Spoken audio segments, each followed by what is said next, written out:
Welcome to Athenium. Today we have with us Mr. Debojyoti Debroy.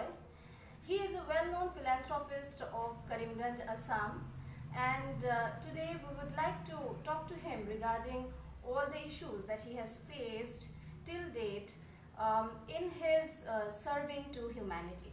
Welcome, Debojyoti. So my first question to you is what are the challenges? ये जो आप लोगों के लिए काम करते हैं एंड आप बहुत मैंने सुना है आपको ये बोलते हुए कि मुझे लोगों के लिए काम करना है, तो ये तो कभी एक टाइम पे it was just an idea कि मुझे करना है, तो जब से आपने ये शुरू किया है और अब तक की जो आपकी जर्नी रही होगी वो थोड़ा सा हमें बताइए।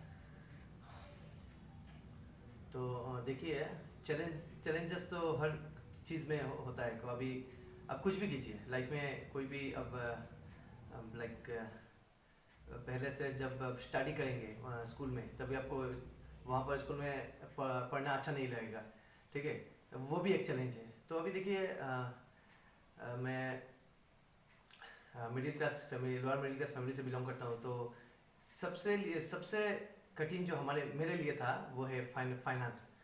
कुछ अगर आपको कुछ करना है तो उसके लिए तो फाइनेंशियल हेल्प तो चाहिए, ठीक है, जो मेरे पास तो नहीं था। तो स्कूल से ही सोशल एक्टिविटी अच्छा लगता था। तो मैक्सिमम टाइम यही प्रॉब्लम 90% टाइम मैंने फेस किया कि पैसा नहीं था, इसलिए कुछ आइडिया था दिमाग में, कुछ आइडिया ऐसा नहीं था, मतलब बहुत सारा आइडिया था मगर इम्प्लीमेंट नहीं कर पाए क्योंकि पैसा नहीं था। तो उसके बाद कॉलेज लाइफ आया, वहाँ पर कॉलेज इलेक्शन में भी स्टूडेंट यूनियन का जो इलेक्शन है उसमें पार्टिसिपेट किया, 2 बार हारा, ये अलग बात है। तो उससे क्या हुआ कि जब मैं कॉलेज में गया था, जो करीबन कॉलेज मैंने वहाँ पर पढ़ाई की थी, तो जिस दिन एडमिशन के लिए गया उस दिन मेरे लाइफ में पहला था कि मैंने करीबन कॉलेज में एंटर किया। उसके पहले मैंने नहीं किया था। और मेरा जो बैकग्राउंड है, मतलब स्कूल में मेरा जो दोस्त है वो मुझको वैल्यू नहीं देते थे कि यार इसके द्वारा कुछ नहीं होता था। लास्ट बेंच में बैठता था। दोस्त लोगों का जितना भी प्लानिंग था कि वो जो दुर्गा पूजा के पहले मोहल्ले होता ना, जो प्लानिंग था, तो सब सामने बैठ के प्लानिंग करते थे, मैं पीछे था, बैठ के सिर्फ सुनता था। तो मुझे ये पता था कि वो प्लानिंग में मुझे इंक्लूड नहीं करेंगे, तो बुरा लगता था। तो फिर भी मैं ऐसा करता था कि मैं सुनता था कि वो लोग कहाँ जाएंगे। तो वो उन लोग का ऐसा प्लानिंग होता था कि सुबह को 7 बजे वहाँ पर जाएंगे, तो वो तो मुझे इनवाइट नहीं करते थे, मैं खुद साइकिल लेके आगे आगे चला जाता था। उसके बाद मैं उनके साथ में घूमने जाता था, ठीक है। तो उस टाइम से धीरे धीरे मुझे ऐसा लगा कि खुद को ऐसा लगा कि सुजन कुछ करना पड़ेगा, कि तुम ऐसा तो नहीं रह सकते, ये लास्ट बेंच में कोई वैल्यू नहीं दे रहा है। अगर क्लास में ऐसा कुछ होता था कि किसी दोस्त का कुछ बहुत गुस्सा आ गया, तभी वो गुस्सा मेरे ऊपर वैसा करता, मुझे मारता था। तो मैं शॉर्ट टेम्पर थोड़ा भी नहीं हूँ, मैं सब कुछ में मतलब हंसी मजाक करता हूँ। तो वो मुझको मारता था, मैं हंसता था, ठीक है। तो ये बहुत बड़ा चैलेंज था मेरे लिए, क्योंकि आप देखिए आप कितना मतलब आप कितना टॉलरेट करेंगे चीज़ को, कि हर वक्त यू आर द विक्टिम, ठीक है, कि सब मेरे ऊपर आ जाता था। अच्छा, तो धीरे धीरे टाइम बदला। तो सोशल एक्टिविटी तो मुझे छोटा, नॉट ओनली सिर्फ सोशल एक्टिविटी, ऐसा नहीं है कि लाइक आप नेचर फ्रेंडली बोलिए वो मैं हूँ, एनिमल फ्रेंडली पीपल वो मैं हूँ, मुझे तो ह्यूमन तो मतलब लोगों को तो अच्छा मतलब पसंद तो करता हूँ मैं, ठीक है। तो धीरे धीरे टाइम बदलता गया। तो मुझे अभी ऐसा लग रहा है कि अगर मैं अभी कुछ कर पा रहा हूँ, ये फेसबुक के लिए है, जो सोशल मीडिया पे जो होल्ड। तो अभी देखिए, मैं नाम नहीं बोलूँगा, यहाँ के करीमगंज डिस्ट्रिक्ट के 5 MLA है, उनमें से एक है जिनका फॉलोअर मुझसे ज़्यादा है, 1-2 हज़ार फॉलोअर, मैंने I have 24,000 follower in Facebook. तो एक MLA है, करीमगंज के 4 MLA में से एक MLA ऐसा कि उनका 26,000 है, मुझसे सिर्फ 2,000 ज़्यादा, और बाकी 4 जो MLA है उनका फॉलोअर कम है। तो उससे क्या होता है कि आपने जैसा कहा कि मैं बहुत काम कर रहा हूँ, ठीक है। तो ये आपको इन्फॉर्मेशन कैसे मिला, ठीक है, ये इन्फॉर्मेशन फेसबुक के जरिए, सोशल मीडिया के जरिए इसको आपको इन्फॉर्मेशन मिला कि आप दिल्ली में बैठकर भी ये जान पा रहे हैं कि हाँ सुजन काम कर रहा है। एक्चुअली मुझे लगता है कि काम तो सभी कर रहे हैं। जो अभी पेंडेमिक के टाइम बहुत लोगों ने कहा कि सुजन बहुत अच्छा काम कर रहे थे, तो मैंने उन लोगों को कहा कि देखिए जो कोविड पॉजिटिव होके आईसीयू में उसका मतलब जान बचाने के लिए आईसीयू में है, ऑक्सीजन चल रहा है, वो भी एक कोविड वॉरियर है, वो भी कोविड वॉरियर है, एक बैंक एम्प्लॉय भी वॉरियर है, एवरीवन जो घर में बैठा था, बाहर नहीं जा रहा था, गवर्नमेंट का गाइडलाइन मान रहा था, वो भी एक कोविड वॉरियर है। अभी ये मतलब मैं देखता हूँ कि अभी Covid warrior first line of defence में जो थे, health worker, police, media person, तो मुझे मुझे पर्सनली मुझे लगता है कि इंडिया के जो अगर अभी तो 130 पॉपुलेशन होंगे, उनमें से सभी कोविड वॉरियर हैं। और हाँ, चैलेंजेस के बारे में बोल रहे थे आप, तो अभी देखिए स्कूल के बारे में मैंने बताया कि वहाँ पर तो मेरा वैल्यू नहीं था, तो मैंने सेल्फ डेवलपमेंट जो है वो किया, ठीक है। तो थोड़ा धीरे धीरे मैंने काम करना शुरू किया। मुझे ऐसा लगा कि मेरे मम्मी पापा जी बोल रहे थे कि जब मैं छोटा था कि हम लोग 2 भाई थे, 2 भाई में से मम्मी हर टाइम बोलते थे जब हम लोग छोटे थे कि एक डॉक्टर बनेगा, एक इंजीनियर बनेगा, ठीक है। ये भी अभी हमारे यहाँ के लोगों के लिए बहुत बड़ा चैलेंज है। अभी अब जब बच्चा छोटा रहेगा, आप उसको बोलेंगे कि तुम डॉक्टर बनोगे, इंजीनियर बनोगे, वो मेंटली लेके बड़ा हो जाएगा। तो उसके बाद अगर वो डॉक्टर या इंजीनियर नहीं बन पाया, ठीक है, तो उसके सामने दूसरा बहुत सारे ऑप्शन है। मगर अभी देखिए जो ई रिक्शा जो है, अभी ये चैलेंज सिर्फ मेरे लिए नहीं है। तो अपने चैलेंज के बारे में बोला तो ये मैं इसलिए बोल रहा हूँ कि मतलब अच्छा ठीक है, मैं बोल रहा हूँ कि अभी मेरे पास करीमगंज के बहुत लड़का लड़की मुझे फ़ोन करते कि दादा हमको एक जॉब चाहिए। तो हमने कहा कैसा जॉब? सिटिंग जॉब चाहिए। हम सिटिंग जॉब क्यों? वो अभी ई रिक्शा है, आप उसको चलाओ। तो दादा मैं ई रिक्शा नहीं चला सकता, मैं डिग्री पास हूँ। अगर आप लोग ये बताइए कोई एक डिग्री पास लड़का या लड़की क्या ई रिक्शा नहीं चला सकता, ठीक है। एक्चुअली प्रॉब्लम कहाँ पर है, वो जब छोटा था उसके मम्मी पापा उसके श्योर बोल रहे थे तुम डॉक्टर बनोगे या फिर इंजीनियर बनोगे, वहाँ पर जाओगे यहाँ पर जाओगे, तो वो ये सुन के बड़ा हुआ। इसलिए अब वो उसको पता है कि वो अगर कोई दुकान पे एज ए एम्प्लॉय जाएगा उसको 10,000 रुपये मिलेगा, फिर भी वो नहीं जा पा रहा है क्योंकि उसके मतलब वो जो छोटा सा जब था उसके मम्मी पापा बोल रहे थे, अभी वो जा नहीं पा रहा है। ये भी हमारे यहाँ के लिए एक बहुत बड़ा चैलेंज है, मैं फ्रिक्वेंटली ये फेस करता हूँ।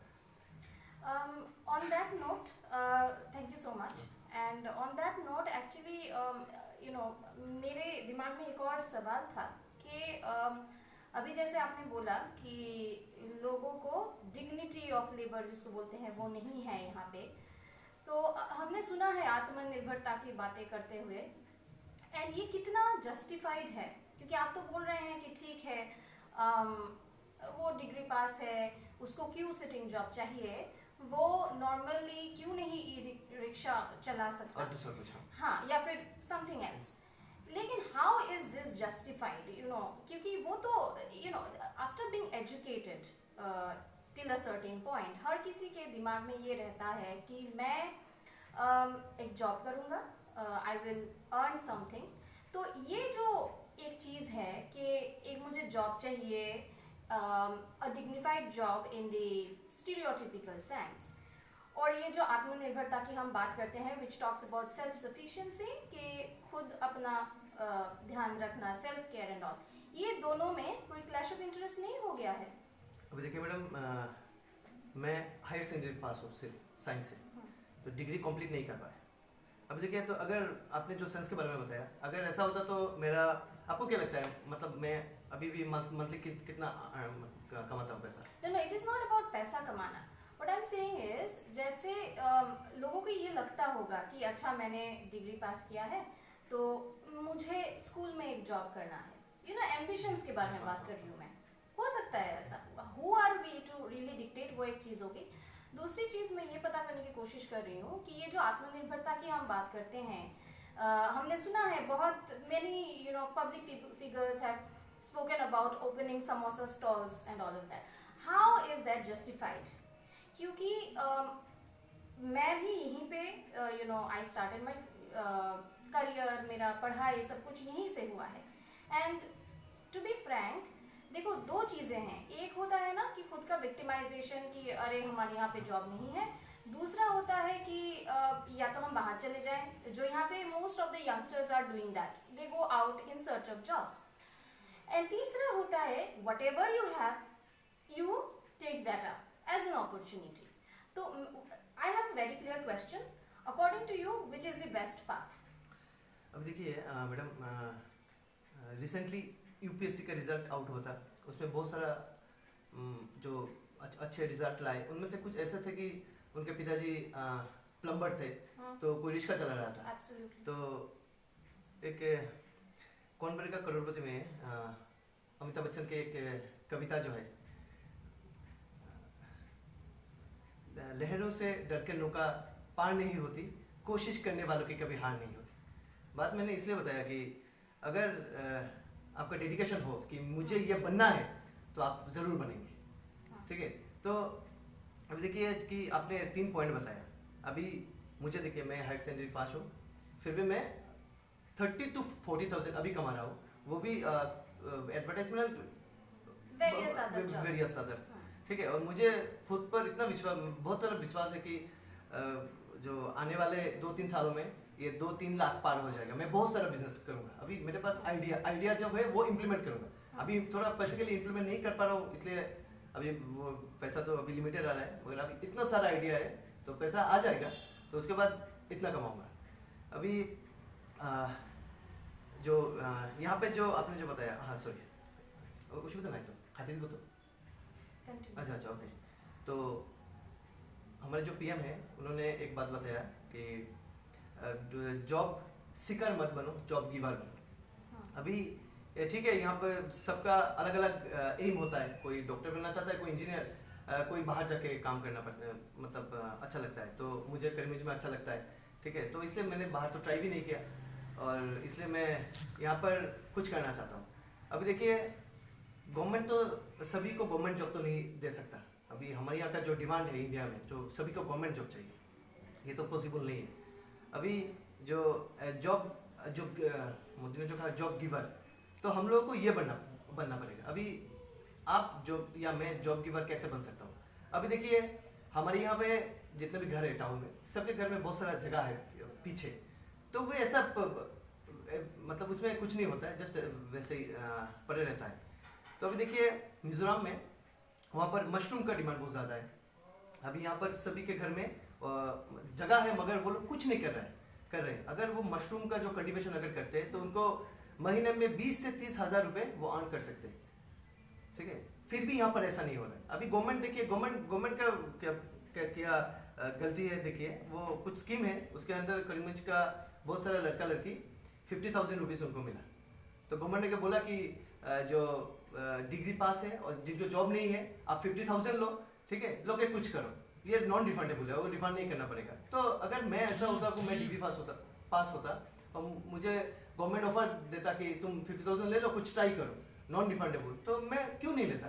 मगर गवर्नमेंट सिर्फ पैसा दे रहा है। अभी देखिए, ये पैसे से क्या होगा कि अगर मैं मेरा कॉलेज के बाद फिनिश होने के बाद अगर मेरा 22-23 साल होता, तो मैं 50,000 से मैं अगर आईफोन लेता, ठीक है। बाकी छोड़िए, बाकी कुछ फिश फार्मिंग हो या मशरूम, इसके बारे में मैं नहीं सोचता। अभी गवर्नमेंट को ये करना अगर करता तो बहुत अच्छा होता कि यहाँ पे जितना भी मतलब जिनको जॉब चाहिए, उनको अगर ले जाके दिल्ली में अगर मशरूम कल्टीवेशन कैसे हो, वहाँ पर जाके ट्रेनिंग देके, बायोफ्लॉक जो फिश फार्मिंग है, बहुत सारा है ना, बहुत सारा, वहाँ पर अगर ट्रेनिंग देके, अगर वो वहाँ से ट्रेनिंग लेके यहाँ पर आता, उसके बाद यहाँ पर वो लोग कल्टीवेशन करते, बहुत सारा पैसा मिलता। तभी गवर्नमेंट का मुझे ये जो आइडिया मुझे अच्छा ये नहीं लगा। तो यू आर सेइंग कि ये इम्प्लीमेंटेशंस ठीक से नहीं हो रहे हैं। Ideas are very good, so these are some things that I am going to take. आत्मनिर्भरता एंड आत्मनिर्भरता can only happen when implementation happens properly. Training, vocational training के बारे में इन्होंने हमें बताया है, which is absolutely a very good point. Last question to you, developmental issues Karimganj में, हम बचपन से हमने देखा है lots of issues and many things are happening and not happening. और हम, ये मेरा पर्सनल एक थॉट प्रोसेस है कि जब मैं पहली बार when I was in class 9th मैं कोलकाता गई थी, and when I saw the beauty of Kolkata with all lights and beautified city, to be frank, मुझे बहुत बुरा लगा था बिकॉज मेरे टाउन में एक ट्रैफिक लाइट नहीं है। So I mean traffic signal to be precise. तो मुझे आप ज़रा ये बताइए, आप तो बहुत दिनों से हैं यहाँ पे, developmental issues of Karimganj, have they been addressed by local governments और स्टेट और सेंट्रल गवर्नमेंट्स? इफ यस, अगर हुआ है डेवलपमेंट तो कैसे, और अगर नहीं हुआ है development, and I am not talking about any specific government, it starts from the freedom days till today, तो फिर किस किस एरिया में हमें डेवलपमेंट की ज़रूरत है? तो आपने पूरा सही कहा। जब मैं छोटा था तभी से अभी तक कुछ जो लोगों का प्राइमरी जो रिक्वायरमेंट है, अभी देखिए बिजली, पानी, सफाई, Absolutely. पहले जैसा था। आई एम 33 और ओल्ड, 33 साल है, तो अभी तक इन तीनों में से कुछ भी, जैसा मैं जब छोटा था तब जैसा था अभी सेम टू सेम है। ठीक है, तो अभी देखिए जो जो गवर्नमेंट है उनके लिए इम्पॉसिबल कुछ नहीं है। अभी मैं असम गवर्नमेंट के बारे में बता रहा हूँ।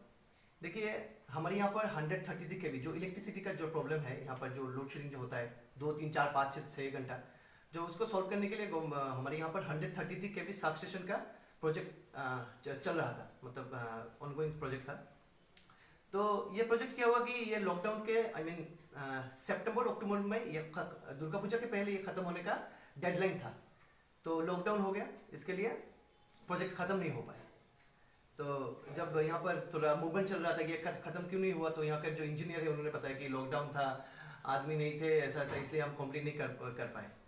ये गवर्नमेंट ऑफ असम का प्रोजेक्ट था। देखिए ठीक है, ये दूसरा एक प्रोजेक्ट है, आपने शायद सुना होगा कि इंडियन रेलवे ने मतलब वो न्यूज़ जारी किया कि लॉकडाउन के टाइम में इंडियन रेलवे का 280 से ज़्यादा अनकम्प्लीट प्रोजेक्ट उन्होंने कंप्लीट किया। अभी सोचिए, ये गवर्नमेंट ऑफ इंडिया है जो लॉकडाउन के टाइम को इम्प्लीमेंट लेके उन्होंने 250 प्लस प्रोजेक्ट, अभी सोचिए रेलवे का प्रोजेक्ट कितना बड़ा बड़ा प्रोजेक्ट होगा। ठीक है, उन्होंने कंप्लीट किया और ये बोल रहे थे कि ये लॉकडाउन था इसलिए हमने कंप्लीट नहीं कर पाया। तो अभी देखिए, वो भी मैं फिर से बोलता हूँ कि प्रधानमंत्री जो बोलते हैं आइडिया ऑफ इंडिया, अगर आपके पास, मैं आपको अगर 1 करोड़ दूं और अभी आपको बोलो कि मेडिसिन का बिजनेस करें, आप नहीं कर पाएंगे क्योंकि आपके पास इस लाइन पे आइडिया नहीं है। अभी आप जिस लाइन पे काम कर रहे हो वहां पर अगर मैं 1 करोड़ दूं, आप बहुत सुंदर करके काम कर पाएंगे। अभी देखिए यहाँ पर डेवलपमेंट इसलिए नहीं हो पा रहा है, यहाँ के जो लीडर है वो सोसाइटी के डेवलपमेंट के बारे में नहीं सोचते, वो खुद का डेवलपमेंट के बारे में सोचते हैं। ठीक है, और दूसरा है उनके पास आइडिया नहीं है। ठीक है, तो अभी यहाँ पर जो भी एमएलए बनता है, एमपी बनता है, वार्ड कमिश्नर बनता है, उनके पास कोई आइडिया नहीं। उनको सिर्फ ऐसा पता है कि जिंदाबाद जिंदाबाद करेंगे, कांग्रेस जिंदाबाद, बीजेपी जिंदाबाद करेंगे, वोट से वो इलेक्ट होंगे, उसके बाद उनके पास कोई आइडिया नहीं है। पैसा तो है, करोड़ करोड़ पैसा है, मगर ये पैसा को इंप्लीमेंट कैसे करेंगे उनको पता नहीं।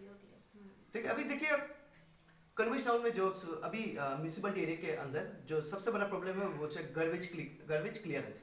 वो मतलब बहुत बड़ा एरिया है, म्यूनिसिपलिटी तो जो गाड़ी और स्टाफ उतना ज़्यादा नहीं है। मैंने इतना बार उन लोगों को बताया कि आप एक काम कीजिए, करीमगंज म्यूनिसिपलिटी एरिया में पॉलीथीन बैग को टोटली बैन कर लीजिए। तभी देखिए इसमें फ़ायदा क्या है। अभी अगर वो पॉलीथीन बैन करता है तो जहाँ पर गार्बेज मतलब डंपिंग जहाँ पर होता है, अगर वो पॉलीथीन नहीं होगा वो तो डिकम्पोज हो जाएगा। ठीक है, तो अगर नाले में कोई आप एक जो कपड़े का कैरी बैग या फिर कागज का जो ठुंगा जो होता है फैलिए, और साथ में एक पॉलीथीन बैग फैलिए, आप देखेंगे कि पॉलीथीन बैग अटक के वो एक पॉलीथीन बैग से यहाँ पर बहुत सारा दूसरा कचरा जम जाता है।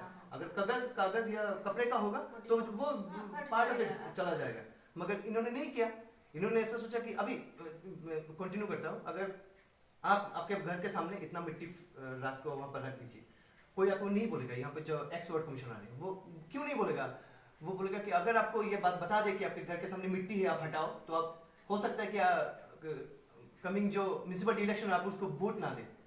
वो वोट ना मतलब वो किसके बारे में सोच रहा है, आपके वोट के बारे में नहीं, वो खुद के बारे में सोच रहा है कि बाहर में जाए सोसाइटी, मुझे तो मेरा वोट चाहिए। अगर जो रियल लीडर होगा वो, अगर उसका मम्मी पापा भी गलती करेंगे, वो जाके बताएगा कि ये नहीं ये तो गलत किया आपने।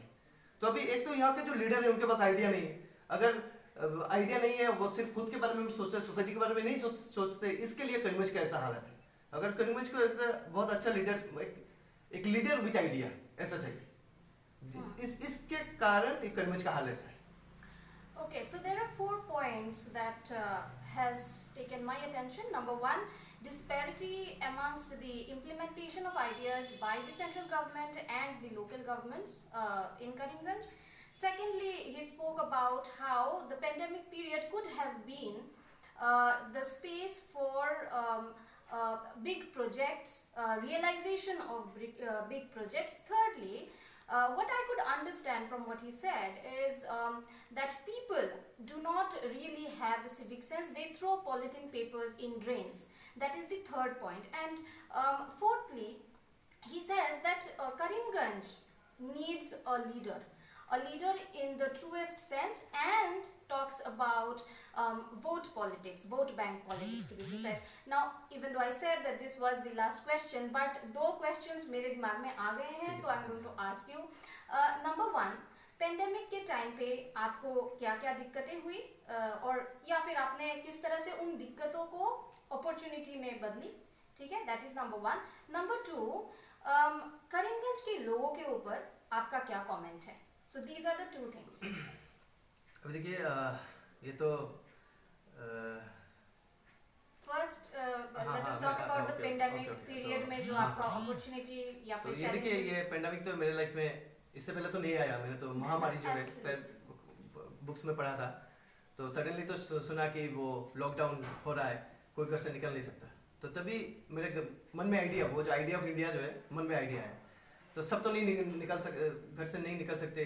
तो ऐसे तो बहुत सारे फैमिली है जिनका बुजुर्ग यहाँ पर है, माँ बाप यहाँ पर है और लड़का बाहर पे है, तो उनको मेडिसिन लाके कौन देगा, मार्केटिंग कौन करेगा. और मैं बाई प्रोफेशन रिपोर्टर था, मुझे तो 144 हो या फिर कर्फ्यू हो, मुझे तो परमिशन था. और तो तभी फेसबुक में लाइव किया, जो पहले जो बताया था फेसबुक, ठीक है, फेसबुक में लाइव करके बताया कि अगर किसी को मेडिसिन चाहिए, कुछ भी हेल्प चाहिए तो मुझसे कांटेक्ट करें. तो उसके साथ ही मैंने बाकी जो एनजीओ से तो उन लोगों को भी रिक्वेस्ट किया कि मैं खुद क्यों करूँ, अकेला तो मैं नहीं कर सकता, बहुत बड़ा डिस्ट्रिक्ट है या फिर बहुत बड़ा टाउन है. तो सब एनजीओ के नाम लेकर बताया. अभी ये एनजीओ आप भी हेल्पलाइन नंबर दीजिए कि आपको कुछ मदद चाहिए तो हम कर देंगे. सब एनजीओ के नाम लेकर मैंने लाइव किया. तो पहले 1-2 दिन तो मैंने घर पे जाके मेडिसिन दिया, उसका फोटो डाला कि मैंने दिया है. किसी को जाके लाइक बाजार करके दिया, फोटो डाला, तो सभी लोगों ने देखा कि ये बंदा अकेला कर रहा है, तो हमको भी तो करना चाहिए. दो दिन गया, उसके बाद देखा कि दूसरे एनजीओ भी ऐसा दे रहे हैं कि अगर आपको मेडिसिन चाहिए, ऐसा चाहिए, तो बहुत अच्छा लगा. तभी मगर देखिए तुम चलो तो हिंदुस्तान चले, तुम चलो तो हिंदुस्तान चले. तो अगर किसी को तो आगे बढ़ना पड़ेगा, तो वही किया. तो उसके बाद एक एक करके सभी एनजीओ उस टाइप का ही, मतलब वो मेरे पास ही आइडिया ले रहे थे, मैंने जिक्र नहीं किया, तो मुझे तो पता है कि आइडिया तो सेम ही है. तो वो लोग भी एक्टिव हो गए. अभी देखिए डिस्ट्रिक्ट एडमिनिस्ट्रेशन जो है, डिस्ट्रिक्ट एडमिनिस्ट्रेशन और दूसरा जो पॉलिटिकल पार्टी, नाम लेके ही बोलूँगा, बीजेपी, कांग्रेस, यूडीएफ, और उनका जो यूथ ऑर्गेनाइजेशन है बीपी, एनएसवाई, ठीक है. अभी देखिए जो वो जो रिटर्न करने के लिए एक कॉल था हेमंत विश्व शर्मा जो सर है, उन्होंने कहा कि वो जो पेंडेमिक के टाइम जो बाहर थे माइग्रेंट वर्कर, ठीक है, तो उनको तो मतलब जो आना चाहते हैं वो एक मिस कॉल दे, उसके बाद एक फॉर्म आएगा, उसको फिलअप करके जमा दे. अभी आप बताइए, एक माइग्रेंट वर्कर ऐसा है कि क्लास 2 पास है, ठीक है, वहाँ पर काम कर रहा है, उसके पास मोबाइल नहीं है. अगर मोबाइल है, सिंपल एंड्रॉइड मोबाइल नहीं है, वो मिस कॉल दिया, उसके बाद उसके पास मैसेज आया, तो वो फिलअप कैसे करेगा आप बताइए. एक तो माइग्रेंट वर्कर है, सिर्फ पैसा कमाने के लिए गया, बाकी तो कुछ उसको वो नहीं है. तो एडमिनिस्ट्रेशन को बताया कि सर आप एक हेल्पलाइन नंबर चालू कीजिए 5-6 लड़का लड़की को लेके, क्योंकि उस टाइम तो ऑफिस बंद था, स्टाफ घर में थे. तो मैंने कहा कि उस स्टाफ को सिलेक्टेड जो अंडर 30 है उनको बुलाइए, लैपटॉप लेके कॉन्फ्रेंस रूम पे रखिए और बोल दीजिए कि ये डिस्ट्रिक्ट एडमिनिस्ट्रेशन का हेल्पलाइन नंबर है, आपको किसी मदद चाहिए तो मैंने ये ऑफर रखा है. हम उन लोगों ने कहा कि अच्छा ठीक है सुजन हम देखेंगे. तो मैंने वेट किया, उसके बाद देखा क्या, मतलब नो रिस्पॉन्स. और ऐसा सिर्फ इस पेंडेमिक के टाइम मैंने ऐसा नहीं किया, मैं बहुत साल पहले से काम कर रहा हूँ. तो जो भी बाहर में दिक्कत होता था वो लोग बोलते थे दादा कि ये प्रॉब्लम हो रहा है, वो प्रॉब्लम हो रहा है। तो मुझे पता था, मैं रियलाइज कर रहा था कि लोगों का प्रॉब्लम हो रहा है। अभी देखिए पैसा भी तो खत्म हो रहा है उन लोगों का, तो उनको आना चाहिए, ठीक है। तभी मैंने फेसबुक में लाइक किया, तभी फिर मैंने फेसबुक में लाइक करके बताया कि मैं एक हेल्पलाइन नंबर चालू करने जा रहा हूँ, ठीक है। मेरा तो नंबर है, तो मैं अकेला तो नहीं कर पा रहा हूँ, तो कौन मुझको हेल्प करेगा इस बारे में। तो उसमें एक व्हाट्सएप का ग्रुप लिंक भी दिया था। सरप्राइजिंगली 2-3 घंटे में 15 मेल फीमेल सब करीब काचार हाइलाकांदी तीनों डिस्ट्रिक्ट के जो 21 थे टोटल। उन्होंने कहा कि Sujanta we are ready to help. तो अभी उन ग्रुप में अभी 21 का हमने ग्रुप क्रिएट किया। ग्रुप में लाइक ट्रेनिंग कि फॉर्म कैसे फिलअप करना पड़ेगा, उसके लिए हमारा नाम में भूल गया, शिक्षक का इंजीनियरिंग का स्टूडेंट है, ठीक है। तो उसको मैंने बताया कि ऐसे लाइक तुम उन लोगों को समझाओ 20 लोगों को एक्स्ट्रा कि फॉर्म कैसे फिलअप किया जाए, अगर लाइक कस्टमर केयर, ठीक है। अभी देखिए ये काम तो एडमिनिस्ट्रेशन को करना था, छोड़िए एडमिनिस्ट्रेशन, ये बीजेपी है, उनका यूथ टीम है युवा मोर्चा, उनमें 100,000 के मेंबर है। वो लोग भी तो ऐसा कर सकते हैं कि एक हेल्पलाइन नंबर, मैंने बार बार फेसबुक में आके रिक्वेस्ट किया कि आप लोग हेल्पलाइन नंबर दीजिए, वहाँ पर बहुत दिक्कत हो रहा है, किसी ने भी बात नहीं सुनी, ठीक है। अब कोई भी बात सुनता है छोड़िए। तो हमने ऐसा होता था कि ये मोबाइल है मेरा, अभी एक फ़ोन आया बाहर से, सुजंता ऐसा ठीक है, ओके, रखने के बाद दूसरा फ़ोन। एक दिन में ये फ़ोन लॉकडाउन के टाइम मैंने ख़रीदा, क्योंकि उस टाइम आईफोन था, इसमें तो बैटरी बैकअप ज़्यादा नहीं दे रहा था, तो ऑफ हो जाता था, सुबह को चार्ज को शाम को ऑफ हो जाता था, इतना ज़्यादा फ़ोन आता था। इसलिए हम लोग के मैंने ये लिया। पूरा दिन कम से कम 500 to 1000 कॉल आता था सिर्फ मेरे इस नंबर पे। तो अभी सोचिए कि 21 जो नंबर है, सभी नंबर एक्टिव थे, सभी नंबर पे घर बैठे बैठे वो लोग वॉलंटरली सहायता कर रहे थे, जो माइग्रेंट वर्कर जो थे। तो अभी देखिए जो ये एडमिनिस्ट्रेशन को करना था, आइडिया भी मैंने दिया कि आप करिए। अगर मैंने कर पाया तो एडमिनिस्ट्रेशन तो इससे ज़्यादा सुंदर कर पाता था।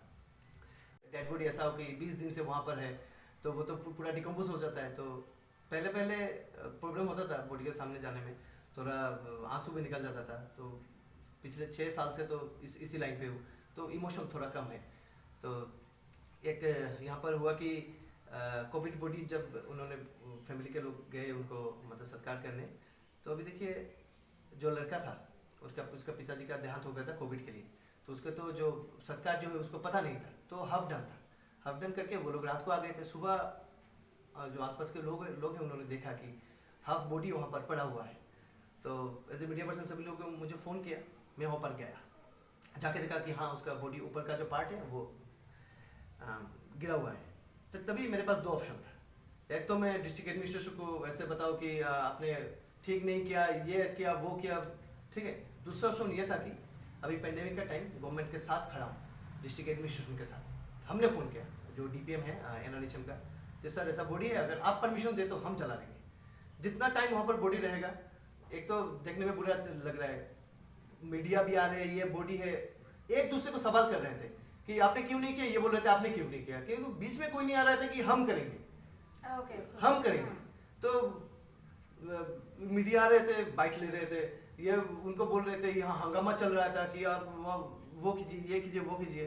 तो बीच में खड़ा होकर कोई ऐसा नहीं बोल रहा था कि हम करेंगे। तभी मतलब मुझे लगा कि नहीं ये करना पड़ेगा। उसके बाद जो PPE किट एंड जो गाइडलाइन है सब मान के हमने वो किया, ठीक है। तो वो पहला था। उसके बाद एडमिनिस्ट्रेशन के बुलाया कि सुजन अगर तुम लोग हेल्प कर दो, हमने तो एज यूजुअल हाँ किया। उसके बाद शायद कोविड के टाइम 80 से 60 से ज़्यादा होगा कोविड बॉडी हमने सत्कार किया। अभी देखिए ये भी एक है कि ये बहुत इजी है कि आपने क्यों नहीं किया, ठीक है। तो आप खुद जाके करिए ना। एक बॉडी, एक टाइम तो ऐसा था कि लड़का घर में था, हम उसको बुला रहे थे, भाई तुम आओ, वो मुखाग्नि जो बोलते हैं, हाँ ठीक है, हाँ मुखाग्नि जो बोलते हैं, तुम आओ करो। उससे बोल रहा था कि दादा मैं नहीं आ पाऊंगा, ठीक है आप करो। तो हमने मुखाग्नि भी किया। अभी देखिए हमारे यहाँ पर एक रूल्स है कि अगर आपका मम्मी पिताजी जिंदा हो तो आप मुखाग्नि नहीं कर सकते। तो मैं ये सब नहीं मानता, तो मैंने तो कम से 20 से 25 मुखाग्नि हमने किया, ठीक है। तो यही है Well, so that's Debojyoti going candid with us during what he did during the pandemic. And what I could gather, मुझे जो समझ आया from what he has said, that there was a huge panic situation during the pandemic, and he talks about becoming the backbone of the society, um, creating that pathway for a better developed state and a better developed region. Victimization of self बहुत हो गया है. We have to stand up for ourselves in order to finally give back to the society what we wanted the society to do for us. On that note, thank you so much for coming on Athenium, and I wish you all the very best from all the from Team Athenium. Thank you so much. Thank you.